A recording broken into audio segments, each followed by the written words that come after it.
À Nice, ces caméras vidéo surveillent la ville 7 jours sur 7, 24 heures sur 24. Ce week-end, au centre de supervision urbain, 90 agents se relaient pour constater les infractions au confinement. L'objectif, c'est d'éviter les regroupements de personnes, c'est d'éviter les rassemblements où on constaterait des non-ports du masque, c'est de surveiller les lieux emblématiques de la ville, comme l'avenue Jean Médecin, pour éviter toute forme d'agglutination.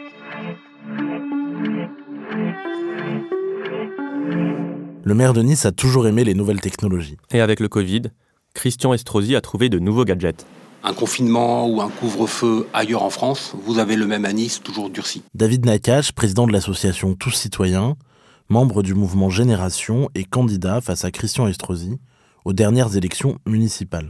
Donc pendant le premier confinement, on a eu en plus des autres des zones bord de mer, ports qui étaient interdits. On a eu des heures plus restrictives. On a eu des drones. On a eu des messages par haut-parleur qui dans la rue vous serinaient qu'il fallait savoir porter le masque et comment le porter, alors que vous portiez vous-même votre masque. On vous disait cela. Et donc de chez soi, des personnes entendaient jusqu'à minuit, toutes les heures, le message du haut-parleur. La police niçoise vous parle. Tous les déplacements hors du domicile sont interdits sauf dérogation.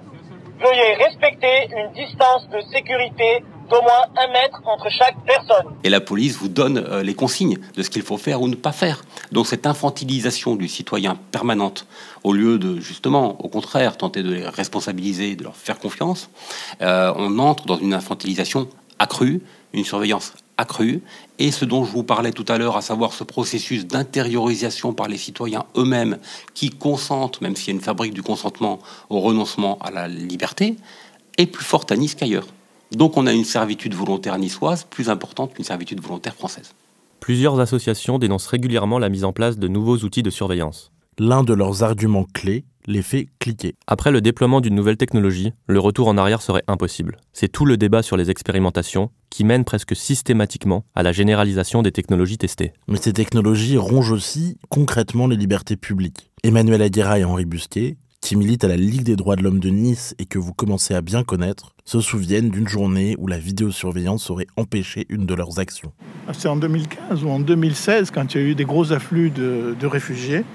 On s'est retrouvé avec un paquet de réfugiés venant de la Roya, de chez Cédric Héroux. Ouais, je sais pas, ils étaient plus 40, une centaine, plus d'une centaine, bon. 105, 110. Oui. Voilà. Et donc, ils sont arrivés à la gare et on devait, je ne sais plus quoi, les occuper jusqu'à ce qu'ils puissent aller à la préfecture pour déposer ce qu'ils souhaitaient. Il fallait les poser quelque part où ça ne fasse pas de tâche, qu'on ne se retrouve pas... voilà, on n'aurait pas pu venir ici. Là. Ça, c'est... Mais au fur et à mesure qu'on s'est déplacé de la gare pour aller circuler, on a été même sur le bord de mer, etc., on était suivis en permanence et les rues étaient bloquées au fur et à mesure qu'on se déplaçait dans la ville. Autrement dit, avec les systèmes de caméras, ils savaient exactement où on allait, comment on allait, etc. Donc c'était assez significatif finalement. Ça a servi, le système de vidéosurveillance, il a servi jusqu'à un moment donné où les flics nous ont nassés vers le port là-bas. Ils nous ont nassés et il a fallu... les trimballer en voiture les uns les prendre uns. 5 par 5 dans les bagnoles pour les amener au secours catholique. Voilà.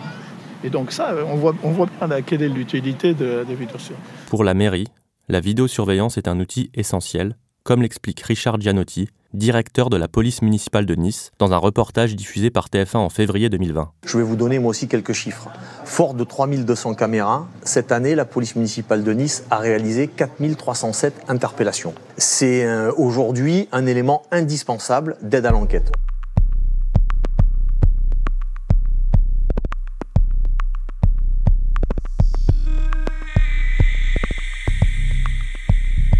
Mireille Damiano, je suis avocate à Nice depuis 35 ans. Je suis membre du syndicat des avocats de France et nous travaillons de façon habituelle avec la Ligue des droits de l'homme, les syndicats également, et nous avons mis en place un observatoire des libertés dans le 06, principalement pour vérifier le déroulé des manifestations, surtout lors des épisodes de Gilets jaunes. Le samedi 23 mars 2019, Geneviève Leguet manifeste pacifiquement à Nice avec les Gilets jaunes. Place Garibaldi, les esprits s'échauffent. La police charge, la militante de 73 ans est grièvement blessée. Je suis l'avocat Anis de Geneviève Leguet. Notre premier réflexe, quand même, c'est de savoir si l'exploitation avait été faite des caméras de la place Garibaldi, c'est-à-dire du lieu où elle a chuté, pour dire les choses le plus objectivement possible. Bon, notre procureur avait indiqué les avoir fait visionner et qu'il n'en ressortait strictement rien comme indication de ce qu'elle aurait pu être bousculée par un représentant des forces de police.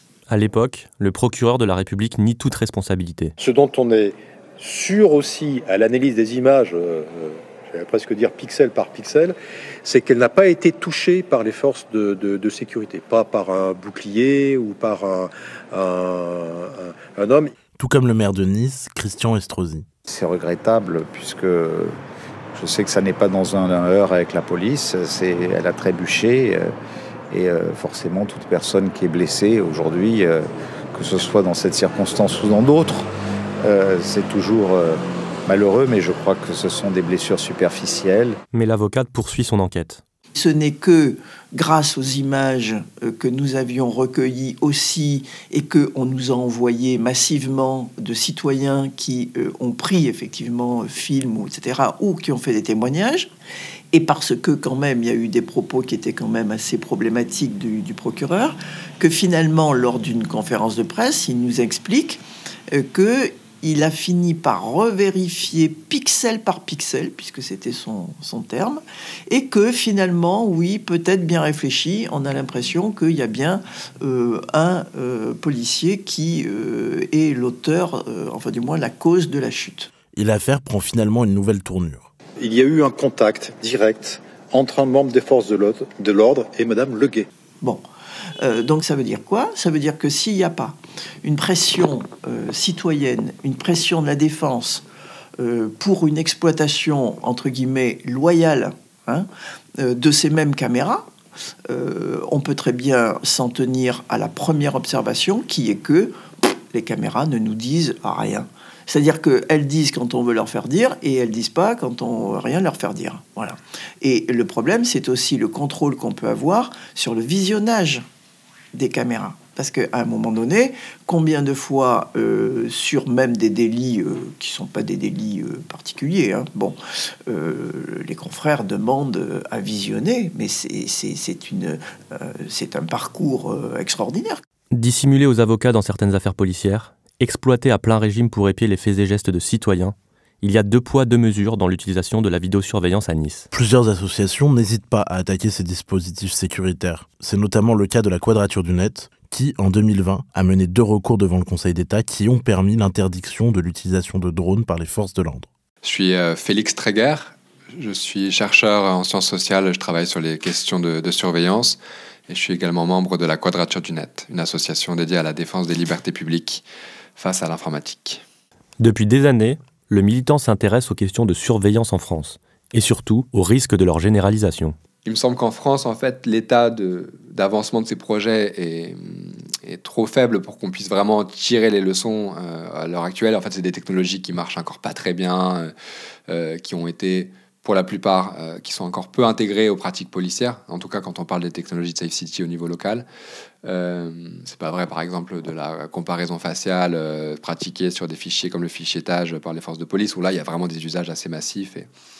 Mais par contre, on peut quand même commencer à réfléchir à partir des discours des promoteurs de ces technologies, qui nous disent, par exemple, il y a cette note incroyable du centre de recherche des officiers de la gendarmerie nationale qui explique qu'en gros, la reconnaissance faciale, c'est super parce que ça va instaurer des formes d'autocontrôle, un peu à l'image de ce qu'on peut voir en Chine avec le crédit social, que ça va permettre de sortir des polémiques sur le contrôle aux faciès qui gangrènent le débat, de leur point de vue en tout cas, depuis des années, s'agissant des contrôles d'identité, et que là, grâce à la reconnaissance faciale dans l'espace public, on aura un contrôle d'identité qui sera plus discriminatoire puisqu'il sera, et je cite, permanent, généralisé et invisible en plus. Donc voilà, clairement, si on raisonne à partir de ce type de discours, si demain on a en effet de la reconnaissance faciale déployée à l'envi dans l'espace public urbain, et ben typiquement, ce que ça nous coûte en termes démocratiques, c'est l'impossibilité de toute action politique clandestine dont dépend parfois la survie des formes de vie démocratiques. Et moi, l'exemple que je cite souvent à cet égard, c'est celui de la résistance.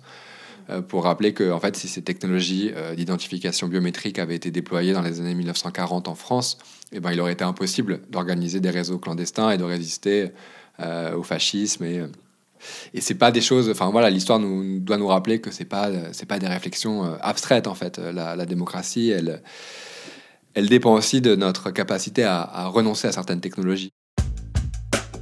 En un peu plus de 10 ans, Christian Estrosi a construit un modèle à Nice. Celui d'une ville où les politiques de sécurité se concentrent sur l'espace public et passent par le déploiement, en partenariat avec des entreprises privées, d'outils de surveillance. Une politique qui laisse donc de côté ce qui se passe dans les foyers, les féminicides ou les violences sexuelles par exemple, et rogne peu à peu sur les libertés individuelles. Mais qui, malgré tout, se développe ailleurs en France.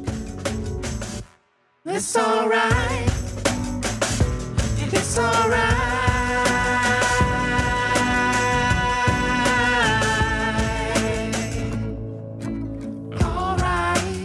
Merci à Clément Le Foll et Clément Pourret pour cette série réalisée par Vincent Hiver pour Programme B, qui, comme vous le savez, est un podcast de Binge Audio préparé par Lauren Bess. Abonnez-vous sur votre appli de podcast préféré pour ne manquer aucun de nos épisodes. Facebook, Twitter, Instagram pour nous parler. Et à lundi pour un nouvel épisode.